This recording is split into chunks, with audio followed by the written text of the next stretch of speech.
Falcons hate week. Let's go. That's a strong word to use, big. But I agree. That and more on the next episode of Buccaneers Captain Report. Stay tuned. Stay locked in.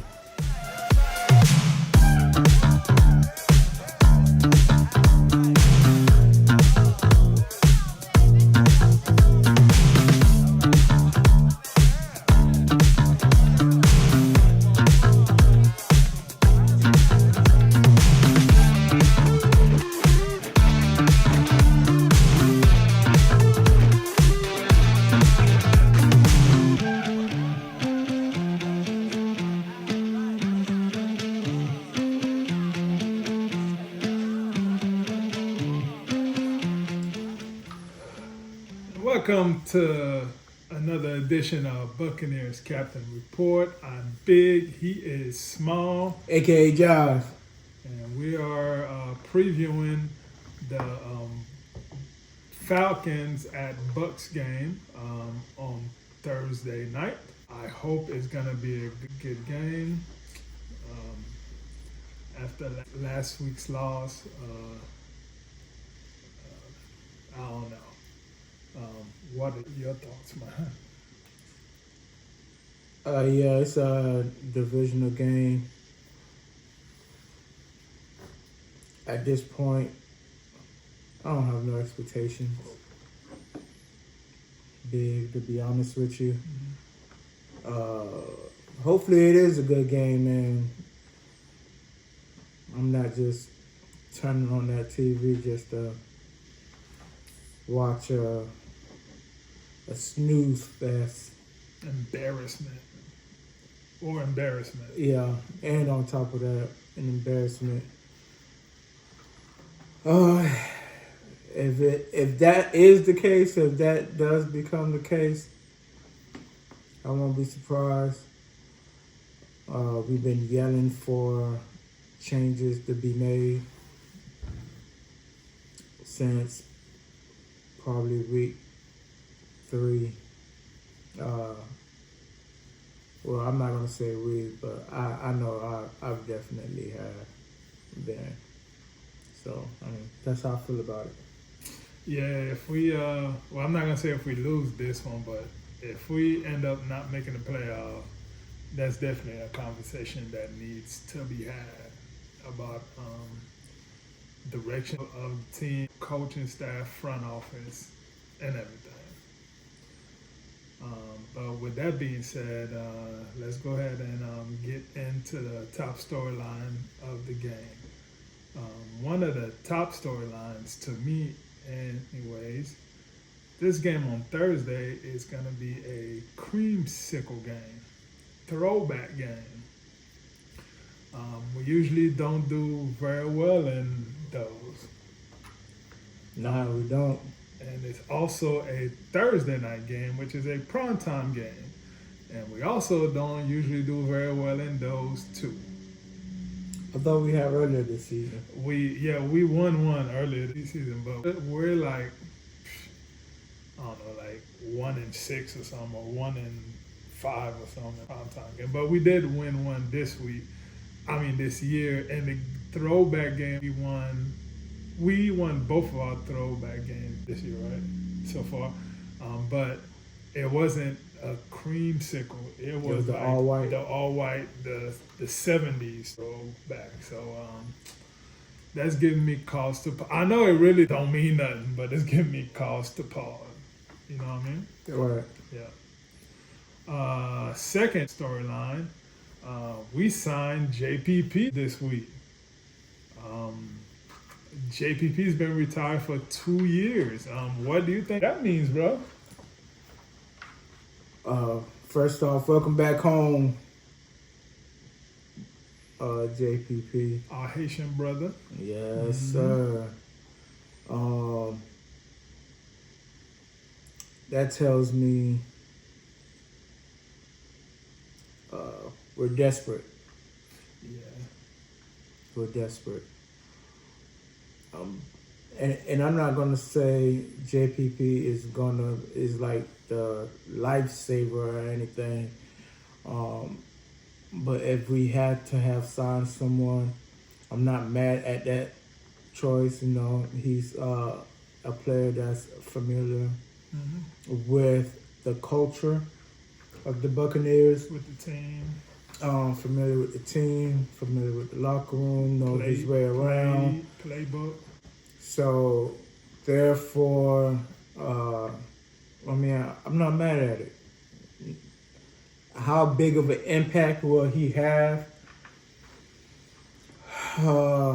Can't really tell you. No, it has been some years.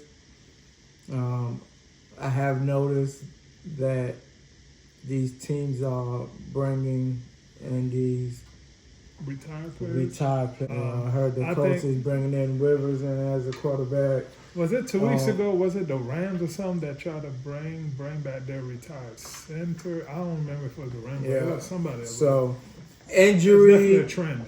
The injury plague is really spreading around Throughout the whole league. The whole league, like the C19 words. I'm not gonna put, but you guys read between the lines. Well, I think JPP is gonna make an impact, but it's gonna be less on the field. When the year he retired, I think he played in all of the games, or he played in something like 8 games, and he had 3 sacks. I think it's gonna be more of an impact in the locker room because, in my opinion, the Bucs are missing. I don't want to say dogs, but we're missing bad guys. I don't know like the best way to put that. Like we have great guys on the team. Like everybody's nice, and that's cool. But sometimes you can't win with all nice guys. You know what I'm saying? You got to have some a-holes on the team too. And JPP is bringing that element. You know, because I read a bunch of stories when he was here with us, back when he was with us, how he calls out players to their faces and everything when they're doing something wrong. So I think that's going to help with the accountability because he's the type to if you ain't doing what you're supposed to be doing, he's going to say it to you in your face because he's trying to win, bro. You know what I'm saying? Right. Yeah, and he's not like I'm not saying he's like a bad person or nothing, but he's not like a nice guy. You know what I'm saying? Mike Evans is that way too. He's kind of a accountability guy. But we have a bunch of nice guys. You know, so you can't win with or choir boy. So I'm glad that he's back, and I think that's what he's going to help with more than what he does on the field. Right. I'm not mad with the veteran presence. Mm-hmm. Even in other sports, you know, like basketball, baseball, such like that, when they bring back, I'm not going to use the word older, but veteran type players. Because back in our day growing up, sports these days are just different, you know. They implemented more rules and regulations for the safety and the health and the mental of the players. So they don't know how it is to, and I'm not even going to say they don't know how it is, because you have to be aggressive anyway in the game of football. But they, other than them actually seeing it like we've seen it on TV, and I'm pretty sure that they have their players that they look up to, but they haven't experienced it because they was in high school or even in college and trying to get to the NFL, but they haven't experienced a locker room with a veteran, experienced player. And to your words, that is a no nonsense type of player. He's not a choir boy. He's definitely not a choir boy. So I'm not mad at it at all, Big. And I'm with you when you say it's not as like they brought a man to be like a major impact on the field, but more to, he does have to step in and put in the work, but that veteran presence in the locker room and on the sideline to play a major role. I read a story about JPP calling out a player in the locker room after a loss. That player was not acting like we lost the game, and that player ended up getting cut. So I'm not going to say names or nothing, but I think accountability is going to be what he brings, and hopefully they didn't bring him in too late. And one last thing I want to say about the signing is, if we sign JPP, that lets me know that the front office, you said they're desperate. I agree. They also know that our pass rush is just not good enough. So they're bringing in another player. So they know it. I wish they would have did something to fix it in the off season or earlier in the year, but that's what we have now. So it is what it is. Our next story is some fun. On Thursday, the same day as the game, the Bucs are releasing a documentary on Amazon Prime called Raise the Flag. It's a 10-part documentary. What's the word I'm looking for? Oh my God, what's the word I'm looking for? Well, what, behind the scenes? No, it's a 10-part documentary going through the 50 years of the Bucs, going through the history. 50th anniversary documentary. Yeah, going through our history from year one to the Super Bowls till now. So I know it's going to be a lot of behind the scenes stuff that we never seen or heard before. So I'm very excited to watch that. In fact, I might be watching that all day on Sunday since the Bucs ain't playing. You know what I mean? Right. Yeah. Yep. And that's that. This is the Falcons pregame, so let's get into the Falcons, man.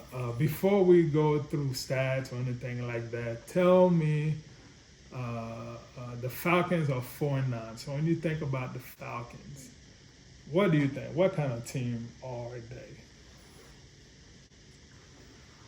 Off the top of my head, I can't even really tell you. They got some good key players. They're talented as all hell. I don't too much follow. I know I'm not doing my due diligence on that part for you guys, but I'm just keeping it 100.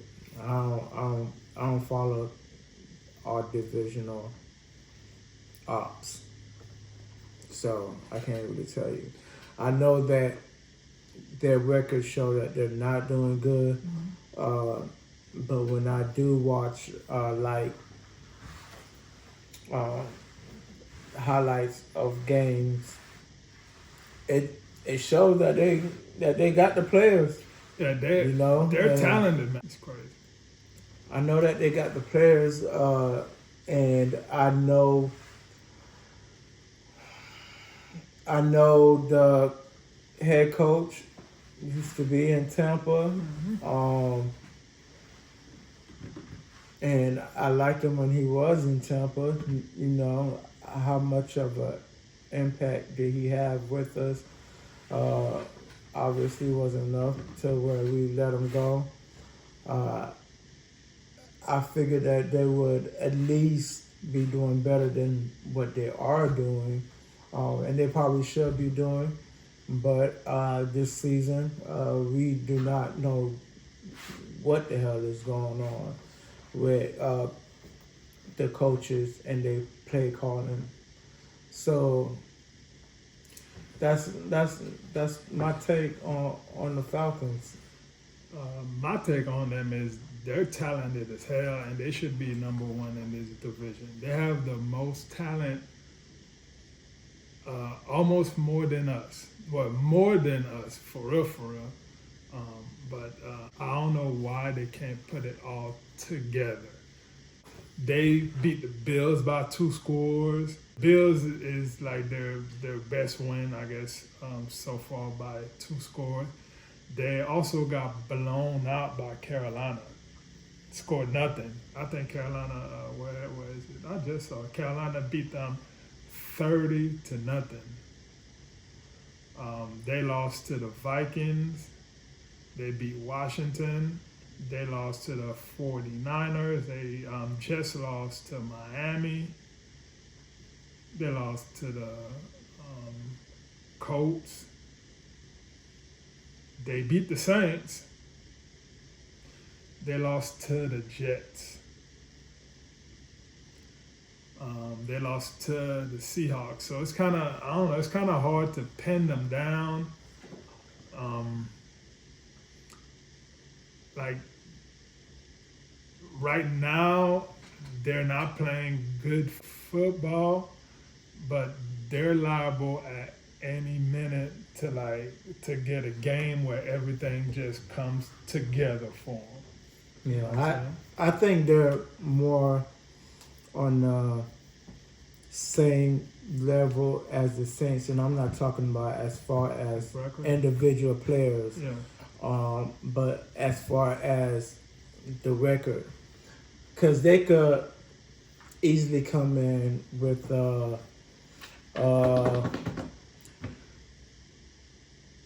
nothing to lose mentality and just say, you know what, we're going to ruin this for you anyway. Like I said last week, misery like misery. Like company. Yeah, misery like company. Yeah. So I said that in pregame last week, and I'm going to say it in this pregame review this week. We can't underestimate them. And I did say there's not a single team that we've played that approached the Bucs as if they were better than them. So I'm pretty sure they're definitely going to have that mentality coming in this week, tomorrow. So, so having to put all that together, big, and the Bucs actually needing this game, I will retract my earlier statement. I think it is going to be a good game. You think it's going to be a good game? I think it's going to be a hard fought match. Yeah. And knowing the Bucs, though, it's not going to be a good game in the first half. Yeah, it's going to be a good game in the second half. Unless for some reason they finally get a clue that they need to come out as bullies instead of being pumped around in the first half. But more in that second half, I think is going to be one of those smash nose games where things get kind of intense. To tell the truth, right now, I don't know what to think about the Bucs. What I've been saying all year is we haven't lost to a team who wasn't supposed to. Last week, we lost to a team who wasn't supposed to. We are better than the Saints in every facet of the game. The Saints are supposed to be rebuilding. You know, we have more talent than them. Our QB is supposed to be better than theirs, a rookie. We have more talent on the outside, defense, whatever. But we still lost that game. So that's why I don't feel too confident going in this game. I would like for us to win, and not just win, just show improvement. Like if you look at the Falcons, the last 3 games, bro, they barely look like a team, bro.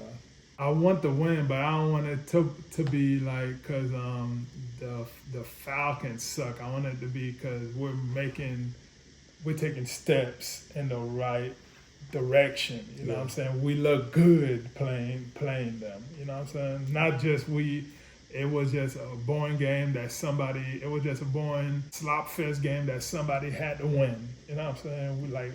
We taking steps, you know what I'm saying? Yeah. And that's what I expected from after the win to Arizona going to the Saints. Okay, I was like, okay, we took a step in Arizona. When we play the Saints, we're supposed to look a little bit better. When we play Atlanta, we're supposed to look a little bit better, you know, and so on and so on. But that's why I don't know what to think. I mean, there's other reasons why I think it's going to be a good game. Another reason is you got to look at the first time that we played. I'm pretty sure that the Falcons felt like they were supposed to win that game. Mm-hmm. That was supposed to jump off their season, give them momentum. Yep. So for them, just like how we beat the Saints the first round, and I said earlier this week in the post game that this was their get back game, the Falcons could come back looking at it as, look, it is our get back game as well. I would hate for us to lose this game because that would be another back-to-back loss, such as the one we had 2 weeks ago. Yeah. But it does make me kind of nervous in the way that being a Bucs fan, not nervous in any kind of way, but just nervous in being a Bucs fan because no fan likes to see their team come out as losers. But if players like Drake London plays, because I know he's suffering with the injury, but if players like Drake London plays to his highest potential, and Bejan does Bejan type runs, it is going to be a long night, especially if that Bucs defense do not get it together and apply the pressure and hold containment with I'm not looking for, of course, Kirk Cousins to be running the ball. But if they don't control the middle of that field and apply pressure to where Cousins do not have enough time to get the ball down the field, we could potentially be looking at another this week. And I would hate that to happen. I would hate for that to happen. But I'm not going to take nothing away, regardless of the Falcons' record. I'm not going to take nothing away from them. Just think we're just going to be kicking dirty birds out of Raymond James Stadium that easily. Especially the first game being such a close game. And it was a good game. Yeah, it was a great Yeah, game. so that's why that's another reason why I feel as though that it's going to be another good game. It's like round 2. But I got 2 things that's making me feel not confident. This is what's making me most, or 3. One is Kirk Cousins. You brought up Kirk Cousins. Last year, Kirk Cousins tore our defense up, bro. He threw for 400 yards in each of the games. That's one. Number 2 is I know they coaches watch film, even though like some folks might say their coaching staff is not that great. Every coaching staff at least watch film, and I guarantee you, I will bet you anything, they're gonna come out and attack Zion McCollum in the middle of the field. See if we got that fixed. If we don't have that fixed, just like you said, it's gonna be a long day for our defense. Third is, for some reason, Todd Bowles have not been blitzing like he usually does. I hope he changed the game plan. This should be a blitzing game plan, so you don't give Kirk Cousins time to scan the field and find the open man. And Kirk, like, he can really walk on his knee or leg, whatever, so he ain't gonna run. So I think Todd should just tee off. Yeah. Yeah. Yeah, that'll be the best time for him to do so. Yeah. But I mean, other than those games that you mentioned, I mean, it's not like Kirk Cousins have had the best games playing over in Raymond James. So I'm not concerned about him, especially with those rubber band knees of Kirk Cousins. I just know last year, them senior citizen knees. He can't run. He ain't gonna run, bro. He ain't getting away from no rush. Yeah, so I mean, right now is the time.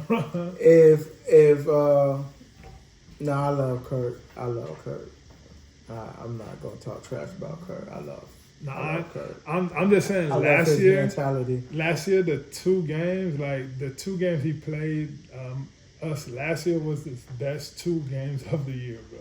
Yeah. Like they tore our defense up. So yeah. So with that being said, points per game, we score more than them. That's a given. We're at 23 points per game. They're at 19.4. That was the same last week, but for some reason, we let the Saints score more. What jumps out to me so far is their number of sacks. They have 43 sacks on the year. That's 11 more than we do. Mm-hmm. They have 10 INTs this year. We have more. We have 12. And turnover differential, they're +2, which is good for 11th in the league, and we're +9, which is good for 3rd in the league, which is good for us. But I want to bring something up about the turnovers. What's the point of us getting all these turnovers if we never get points off of them? We're like, I want to say we're like next to last in the league on scoring points on turnovers, and that's not good for us at all.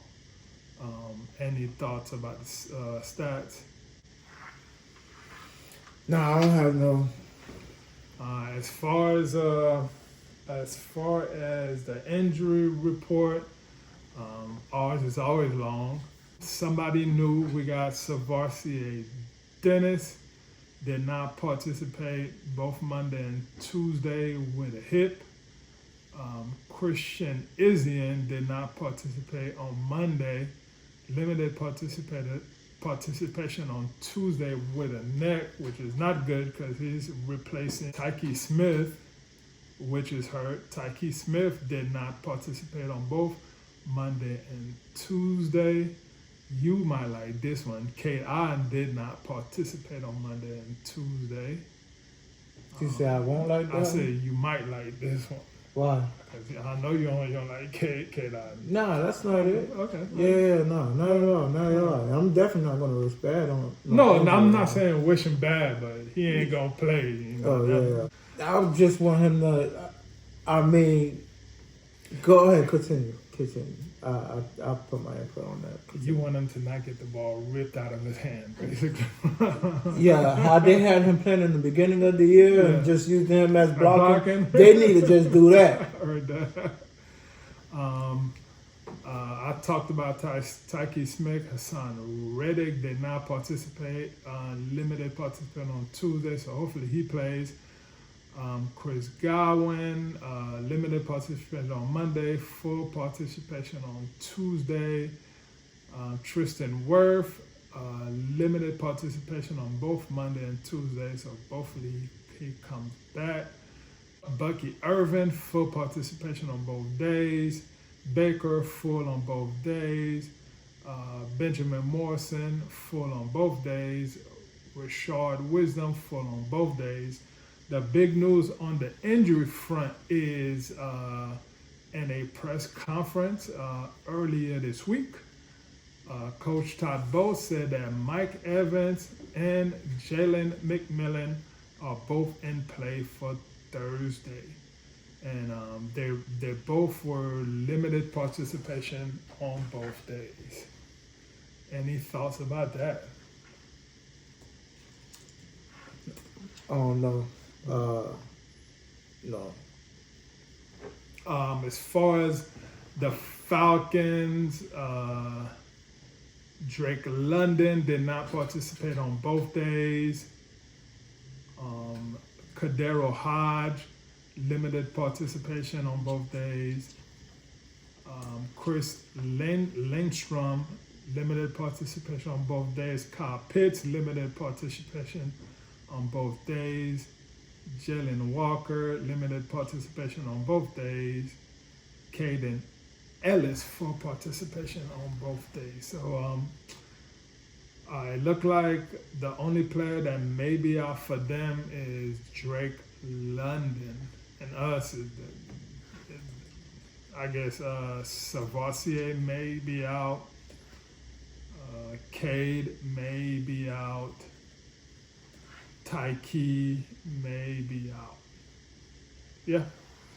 So we're still dealing with injuries like crazy, man. Nah, they also and that's the story of the injury report, man. It sucks that we still dealing with all these injuries right now, man. That sucks. I hate that. I want to add something about the Cade Otten. Mm-hmm. Because I don't want folks to think that I do have an issue with him. No, I'm done with Cade Otten, bro. Getting the ball stripped. You can't be that doggone big and be overpowered by smaller players such as cornerbacks. Yeah, that's just uncalled for. But here's my thing. And when we talk about play calling and schemes, and lack of play calling schemes from the offensive coaches, we don't have to be professional ball players. All right, there's some people who played high school. There's some people who played a little bit in college, and there's some people who their life is sleep, dream, wake up, football, and just know football. And they're not professional analysts. There's some people like that make comments and they see things that we clearly see. So when fans, and not just fans of Buccaneer players, but fans in their own teams call out coaches for miscues and miscalling and calling out wrong plays, is, I believe, fair. And plus, it's called freedom of speech. So I would never be able, I'm never gonna, because maybe they see something that I don't see, or they see something that analysts that's on ESPN don't see, et cetera, et cetera, et cetera. But one thing I want to point out, in the beginning of the season, when we transferred Kate Otten to more plays where he was being utilized as blocking and we were winning, my problem with the offensive coordinator and the play calling and the schemes, if you see that was working to where it bought, even though K. Allen was shifted to blocking because there was a lack of personnel on the offensive line. The offensive line was hurt, basically. With the offensive line being hurt or not, if that was working, those first 5-6 weeks, and you shifted him back to giving him plays, and you've seen that it's haven't been working, why not put him back? Only thing I'm gonna say, you can say something else too, but the only thing I'm gonna say is, I feel you're right on your saying your mentality is if we lose this game, we might as well pack it up. But you know that's not the truth, because we could lose this game and beat Carolina twice and get in the playoffs. I think it might be impossible to beat Carolina twice, but I don't think the players would think that. I don't think the coaches would think that. So I'm hoping, like, we need this game. I'm hoping we win this game, but I don't see us winning this game because last week, like, all we had to do was win these 3 games. We're in the playoff. We're chilling with 2 games left. But it just has to come to the last game of the year. I don't know why. With this team, it just has to. It never not come down to the last game of the year, bro. And it sucks every time. Yeah, depending on, I'm not going to say it now, but depending on how we play and how Carolina played this week, I'm going to give you a prediction that we're going to win. If we're going to win against Carolina. The South? Because, look, I'm going to tell you what, and I'm not even going to say it because I'm not even going to put myself in that kind of suffering mindset. Fuck it, I'm going to say it. I think right now, at this very moment, Carolina could beat us both games. At this very moment. But I would rather wait to see how we play tomorrow and see how Carolina play.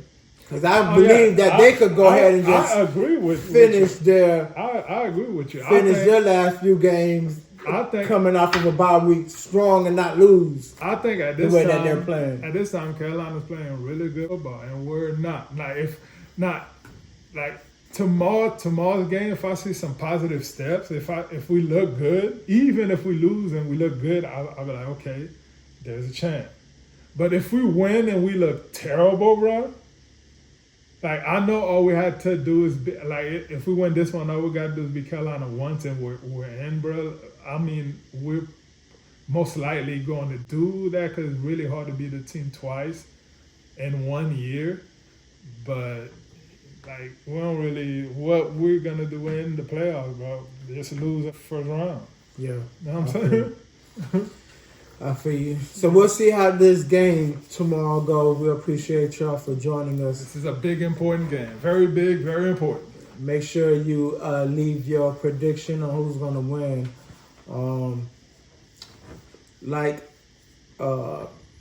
Subscribe. And like I already said, I didn't say it last time I was with you guys. I love you. I appreciate you. Y'all could be watching anything right now and putting your time into anything else, but y'all locked in with us. And it's greatly appreciated. And we want to thank you for joining us in this edition of the Buccaneers Captain Report. I'm big, he's small. A.K.A. Jive. And we'll see y'all in the next one. Falcons Hate Week. Go Bucs. Love, family.